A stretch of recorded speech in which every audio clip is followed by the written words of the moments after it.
So this is my picture for Inktober 52 week 2, and the prompt was shadow.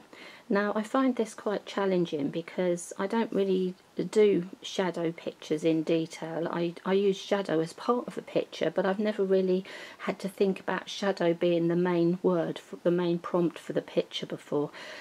So this was my first idea. I looked at my glass bubble paperweight and I thought I'd like to do that. Started to do it and felt it was going horribly wrong, so left it, tried lots of other things, wasn't happy with any of them. I just had a bad week where I couldn't see the good in any of my drawings. I was only seeing the negative, and that's something that often happens if you're having a bad week with your health or you've got other problems. It can reflect in your drawings that you're feeling negative about life in general. And so I had to step over that, put my picture away, just not think about it for a day or so, and then I came back and I could see immediately where I could make some improvements. Now I'm still not 100% happy, but I did decide in the end, well, I'm just going to use this picture, one because I've spent a couple of hours messing about with it, I haven't got time to do another picture, and I think it's important to show pictures don't always turn out how you want, but there's always room for improvement. So this is my glass bubble paperweight sitting on a cork mat, so you can just see the cork through here. So there's the shadows are coming around the side here, some more shadows here. We've got shadows and reflections inside the bubble. So it was a challenge. I would really like to do this again and maybe use a little bit of colour, because the colour, it was picking up the green from my plants, which was really pretty. So that is something that I really think I should try again at a later date. But it is really important to challenge yourself, because if you don't try and do something that you find difficult and hard, one, you'll never know if you can achieve it, and secondly, you don't want to feel like you failed because you were too scared to try a challenge. And that is just a general thing for life itself. You shouldn't be scared of failing, but you don't want to look back and think, oh, I didn't try that because I was too scared that it would go wrong.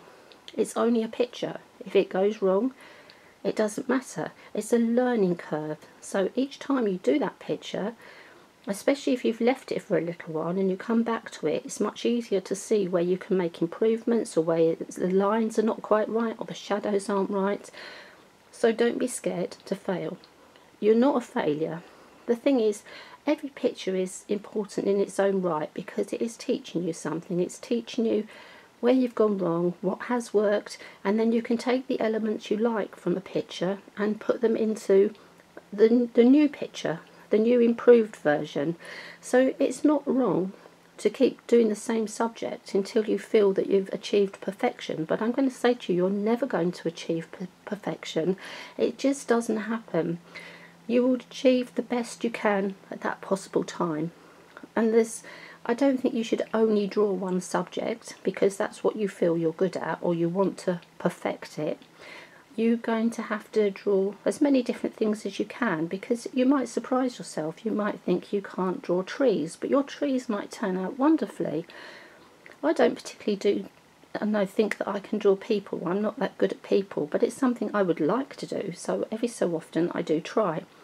And still life can be, I think sometimes still life can be really boring, but it's really good for practicing shapes and shadow and form and texture.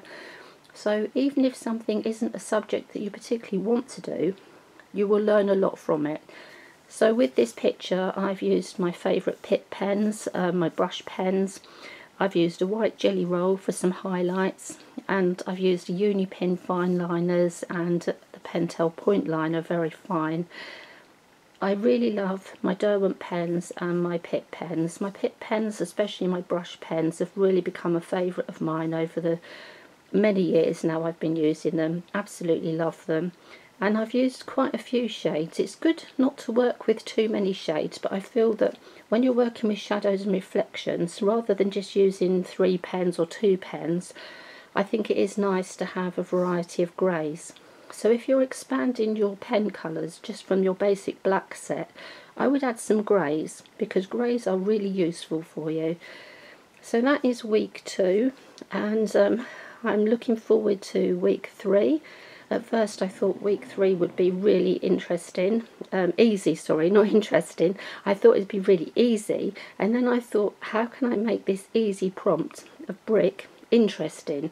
So that's an idea I've been talking over with my friend today, this morning, and I think we've both found suitable subjects for next week.